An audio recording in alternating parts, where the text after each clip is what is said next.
New way to unlock the full potential of your fields, and it starts when you plant and list corn. With 4 robust trait tolerances, glyphosate and glufosinate, plus 2,4-D choline and FOB, it unleashes ultimate weed control flexibility with multiple modes of action to fight weeds. See what's possible for your fields at enlist.com/corn. ServPro of Piatt DeWitt Counties for fire and water restoration, reconstruction, and now duct cleaning to keep your air healthy. Find out how they can help you by clicking their icon at DeWittDailyNews.com. Netflix buffering, YouTube spinning, devices not connecting, Zoom calls dropping. Ugh, it's frustrating. Let's end your frustration by signing up for fiber internet in Clinton. Click the Connexus icon at DeWittDailyNews.com. News time, 7 minutes after 8 o'clock here on this Tuesday.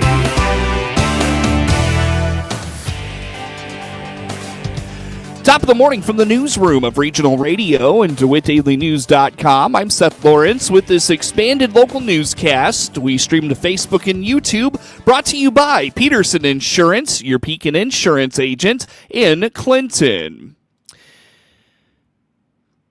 The Friends of the Warner Library's annual book sale is this Friday and Saturday. The spring book sale takes place starting Friday from noon to 7 p.m. and Saturday from 9 a.m. to 3 p.m. Katrina Held with the Friends of the Warner Library indicates they've expanded the Friday hours this year. Friday, April 11th. It is from noon to 7 on Friday now. That gives more flexible hours for shoppers with day jobs. So we wanted to extended hours on Friday. And then Saturday, April 12th from 9 to 3. And our famous $1 a bag, that's on Saturday. So bring your bag, fill it up for $1, even DVDs. Whatever we got, if it's in the room, stuff it in your bag for $1. Books, DVDs, CDs, we just got a huge donation of DVDs, and sometimes there's Blu-rays slipped in there too. Those are $1. We don't care. We just want to give people a good deal, and we got a big donation CD collection as well. And it's got a lot of good stuff, a lot of modern rock, a lot of musicals, and a huge blues collection in this CD thing too. It's $1. And physical media is making a comeback. Those streaming services keep taking things away, so come get your physical media. According to Held, the book sale will include the $1 a bag sale on Saturday, as well as deals for educators and school families. So we've got all genres you can think of. They come from community donations, and when the library has to rotate their collection around, but we get donations all year round. People making room, they got to move, they don't want to move books are heavy to move. Leftovers from yard sales, people just get done with a book and they just put it back to the library. But our $1 a bag sale on Saturday, and we're continuing our educator discount.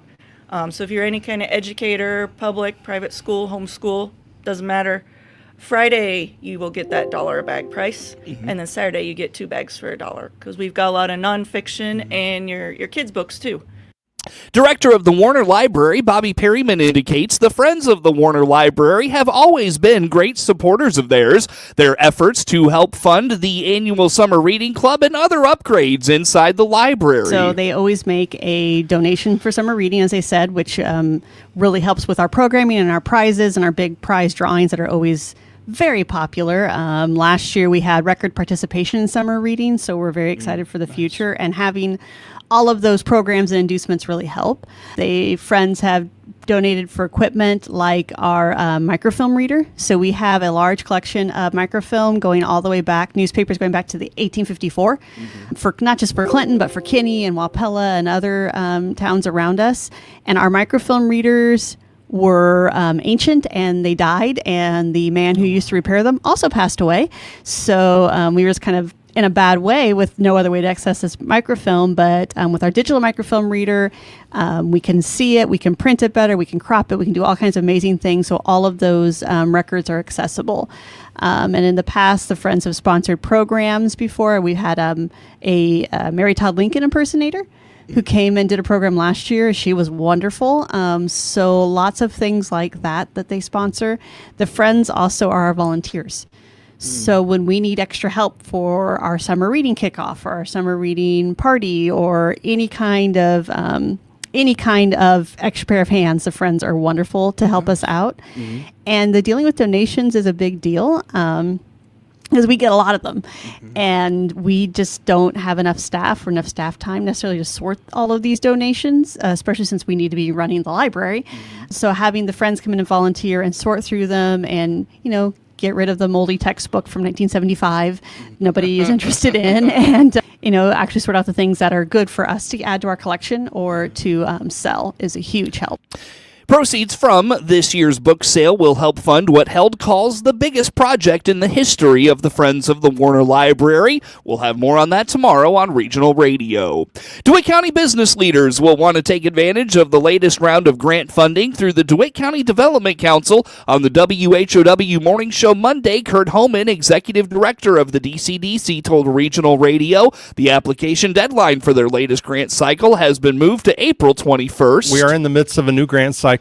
Our application, I think we mentioned an application deadline of April 18th, but looking at the calendar, I see that's Good Friday. So we're actually going to extend that to April 21st will be our application deadline. We do have a few in already and look forward to getting some more, and I'm sure that we will. I know there's a lot of people like me, whatever date that it is, that's the date they get turned in. So, gotcha. It's just a lot of times they all come in that last 1 or 2 days. But yeah, this cycle we have $10,000 that we're glad to be able to distribute. Most often those get distributed to multiple businesses. And, we want to see what businesses are doing, and we want to help out. We want to help out if we can, for sure. Similar to previous cycles, Homan notes the DCDC likes applications that will help a business improve. So pretty similar to grant cycles before, the committee, the judges always like projects that are going to improve the business in some way, help them sell more, help them be more efficient. The funds cannot be used for operating expenses. So, you can't say, hey, I want to pay my liability insurance ahead for a year. We don't look at those things, but equipment's good, marketing's good, construction, we've seen those types of projects as well. So anything that's going to make the business sell more is what we're interested, or operate more efficiently, or hire someone new, or something along those lines. That's what we're looking for. So when it comes to applying for the grant, Homan notes you can find the application at their website, dcdc-illinois.net. And again, that application deadline is April 21st. Show books are a big part of competing as a 4-H'er. On the WHOW Morning Show Monday, Kendra Wallace, 4-H coordinator for the University of Illinois Extension in DeWitt, Macon, and Piatt counties, told Regional Radio there have been changes on how the 4-H show books works. That's while there is an archived webinar explaining the changes, she still recommends looking through that show book this year. So a lot of the changes came through in the general projects categories, whether that be adding new project categories, removing some categories that just didn't have as much interest, or maybe the curriculum was becoming really outdated and they didn't have any updates for it. So I really highly encourage everyone to first and foremost read through the show book. It's available on our homepage. And if anyone would prefer, we can also do a hard copy. You can contact any of the 3 extension offices for the counties, and our support staff would be more than happy to get a printed copy ready to go. But just read through there, take a look at those classes, and really pay attention to what the project is asking for. I know there's quite a few projects that now have size restrictions, because I know the state fair is so cool and fascinating to be a part of, but the OR building is only so big. But again, I go through all of this a lot more in depth, as well as the schedule and who is the staff that'll be available there at the fair. Find the new 2025 4-H show book and webinar summarizing the changes at go.illinois.edu/DMP. Time now for a look at this morning's obituaries. 56-year-old Thomas Elvin Belangi of Farmer City passed away Friday, April 4th. Services for 56-year-old Thomas Elvin Belangi will be at 11 a.m. Wednesday at Calvert Belangi Bruce Funeral Home in Farmer City, with Pastor Dave Ashby officiating. Burial will be in Oak Park Cemetery in Clinton. The visitation is this evening from 4 to 7 p.m. at the funeral home. Memorial donations can be made to a charity of the donor's choice in Tom's memory. Get news anytime at DeWittDailyNews.com. Palmer Amaranth. 4 counts of yield theft, resistance to groups 2, 4, 9. You ain't got nothing on me, man. We've been surveilling you. And now we've got Tough 5EC, a tank mix partner that'll make sure you and your gang of resistant weeds never see the daylight again. Crack down on repeat offenders. Add Tough 5EC to your post-emergence tank mix. Learn more at toughnweeds.com. Always read and follow label directions. Tough is a registered trademark of Belgium Crop Protection.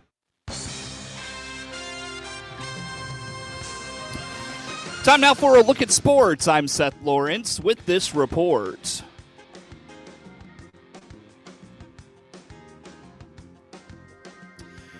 Ace Giles struck out 8 across 5 innings of 1-run ball and drove in 2 to lead Maroa-Forsyth over Pena 11-1 in non-conference high school boys baseball action from Pena on Monday. Giles' only run allowed was unearned. He issued 2 walks and allowed 4 hits. Tate Brendenberg closed the door on the win with a scoreless inning of relief. Brendenberg was 2 for 4 with a double, 2 RBIs, and 2 runs scored. Giles was 1 for 3 with 2 RBIs and walked twice. Camden Trendler drove in 2 for the Trojans, who used a 4-run 6th inning to go up by 10 and win on a run rule in 6 innings. Mitch Williams finished 3 for 5 with 2 runs scored at the top of the order for Maroa-Forsyth. The Trojans are 5-3 overall. They will host Petersburg Porta on Tuesday to open Sangamo Conference action. MJ Hall struck out 13 and went the distance, leading Argenta-Oreana over Broadlands Heritage 10-1 in high school baseball action Monday in Argenta. Hall allowed a run on 5 walks and issued on 5 hits and issued 1 walk in his 3rd complete game of the season. The Bombers ran wild on the base paths with 13 stolen bases. Mason Markham was 1 for 2 with a double, 2 RBIs, and stole 3 bases. Carter Logue finished 1 for 2 with a double, an RBI, and stole a base. Hall was 2 for 2 with a double, 2 runs scored, and 2 stolen bases. Landon Jackson stole 2 bases and drove in a run for the Bombers. In addition to 13 stolen bases, the Bombers drew 11 walks. Argenta-Oreana is 4-3 overall. They host Fisher on Tuesday.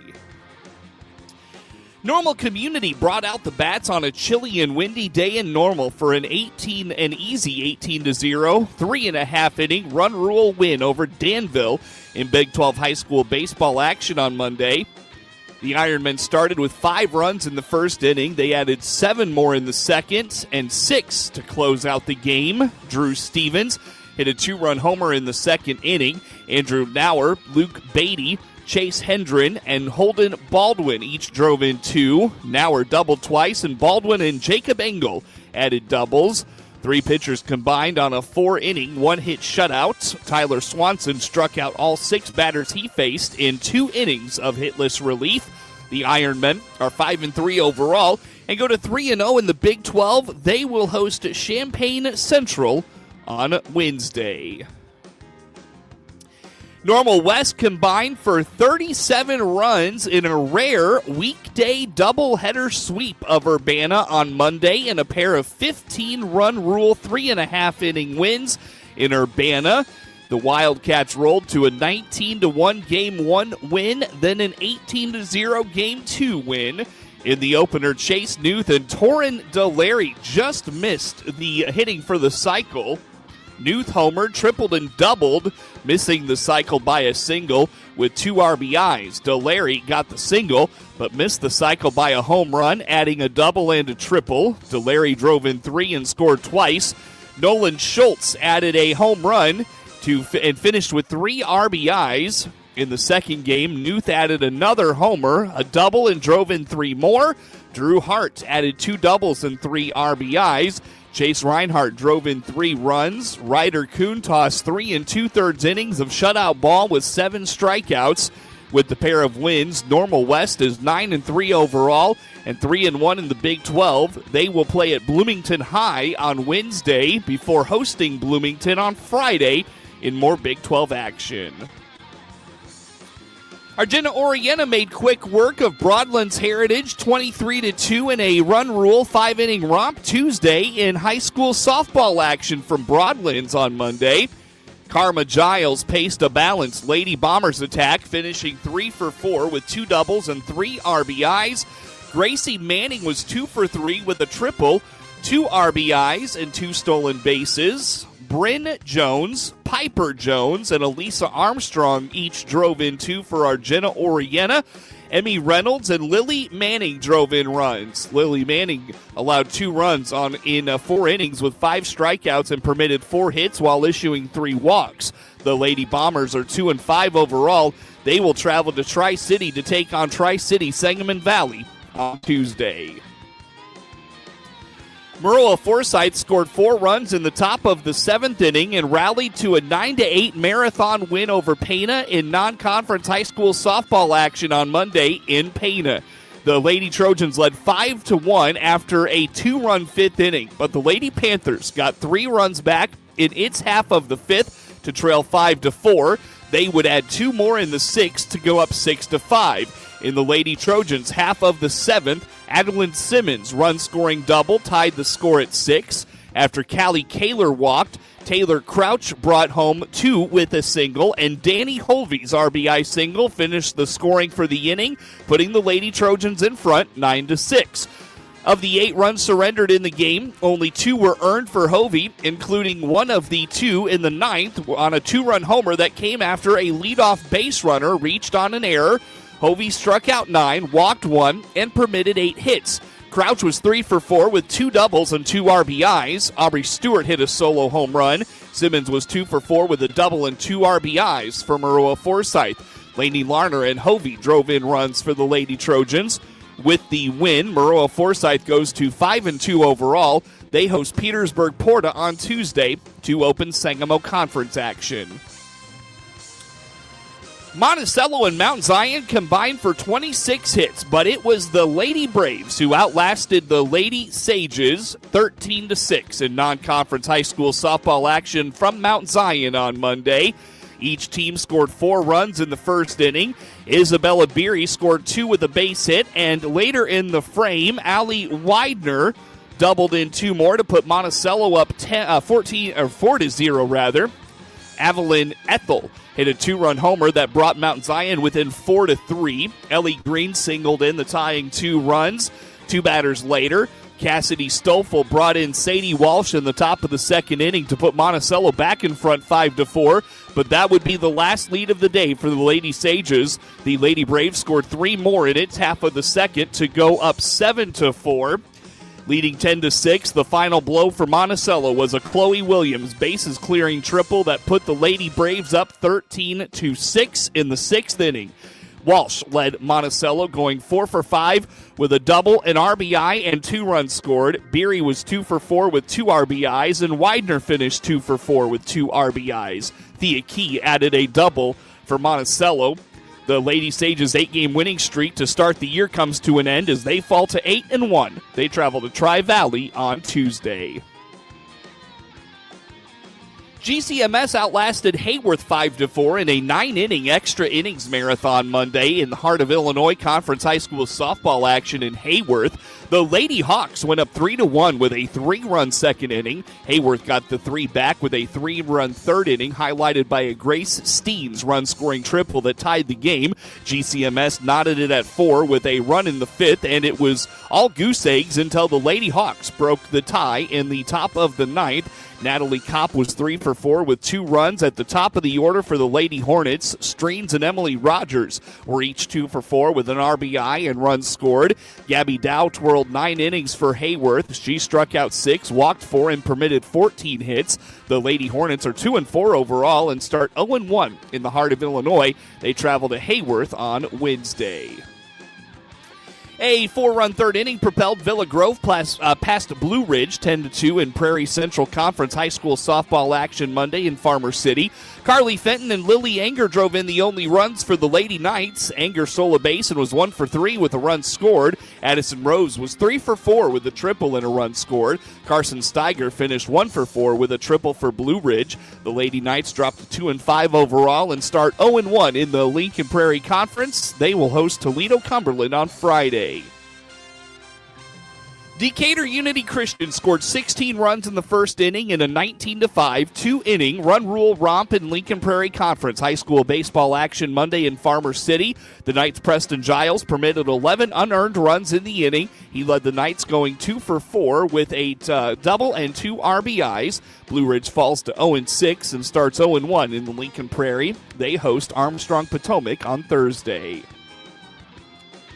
Justin Steele tossed 3-hit ball over 7 innings, and the Cubs beat the Rangers 7-0 on a frigid Monday night. Michael Bush doubled and scored in the second. He also chased Nathan Eovaldi with an RBI triple in the fifth that made it 3-0. Ian Happ had 3 RBIs. His 2-run single highlighted a 4-run sixth, and the Cubs won for the 6th time in 7 games on a 34-degree night. Steele won his 3rd straight start since a loss to the Dodgers in Tokyo on March 19th. The lefty struck out 8 and walked 2. Colin Ray worked 2 innings to finish Chicago's first shutout this year. The Rangers had won 5 straight and 8 of 10 to start the season. Eovaldi lasted just 4 2/3 innings, allowing 3 runs, 4 hits after shutting out Cincinnati Tuesday in the Majors' first complete game this season. The 35-year-old right-hander walked 2 and hit 2 batters. The Cubs had runners on second and third with 2 outs in the 6th when Happ broke the game open with a 2-run single against Gerson Garabito. He then stole second and scored on Kyle Tucker's single. Tucker took second on the throw home and came around on a Saya Suzuki single. The 34-degree game time temperature was the coldest at Wrigley Field since April of 2011 when it was 34 degrees for the first pitch against San Diego. By comparison, it was 38 when the Blackhawks played the Blues in the NHL Winter Classic on New Year's Eve. For Texas, the lowest game time temperature was 33 in Milwaukee in April of 1989 before Miller Park was built. Veteran left-hander Patrick Corbin makes his Rangers debut tonight opposite Jamison Tejon for the Cubs. Joey Bart, Andrew McCutcheon, and Isaiah Kiner Khalifa each drove in 2 runs, and the Pirates doubled up the Cardinals for their 4th consecutive loss with an 8-4 win on Monday night. Bart connected in the first inning for his first homer of the season. He also hit an RBI triple during Pittsburgh's 4-run 7th. Pirates right-hander Carmen Molodzinski pitched 5 innings of 1-run ball in his first win as a starting pitcher. He was converted from a reliever to a starter during spring training. Rookie Thomas Harrington pitched 4 innings for his first save in his second career game, helping the Pirates win back-to-back games for the first time this season. Cardinals left-hander Matthew Liberatore struck out 7 in 6 1/3 innings. He was charged with 5 runs and 8 hits. Mason Wynn and Yohel Pozo homered for St. Louis. Pozo was brought up from AAA Memphis before the ball game. He also drove in a run in the 6th for his first homer in his major league debut with Texas in August of 2021. Cardinals right-hander Sonny Gray faces Pirates ace Paul Skeens on Tuesday. Get sports anytime from your computer or mobile device at DeWittDailyNews.com.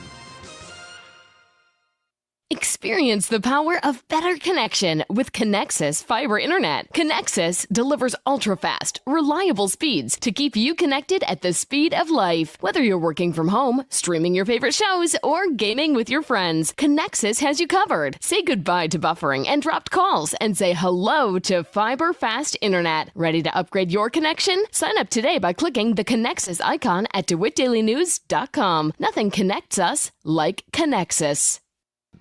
Attorney General Bondi calls it a landmark victory for the rule of law, referring to a Supreme Court ruling on the deportation of illegal aliens suspected of belonging to criminal gangs. The ruling, one of 2 high court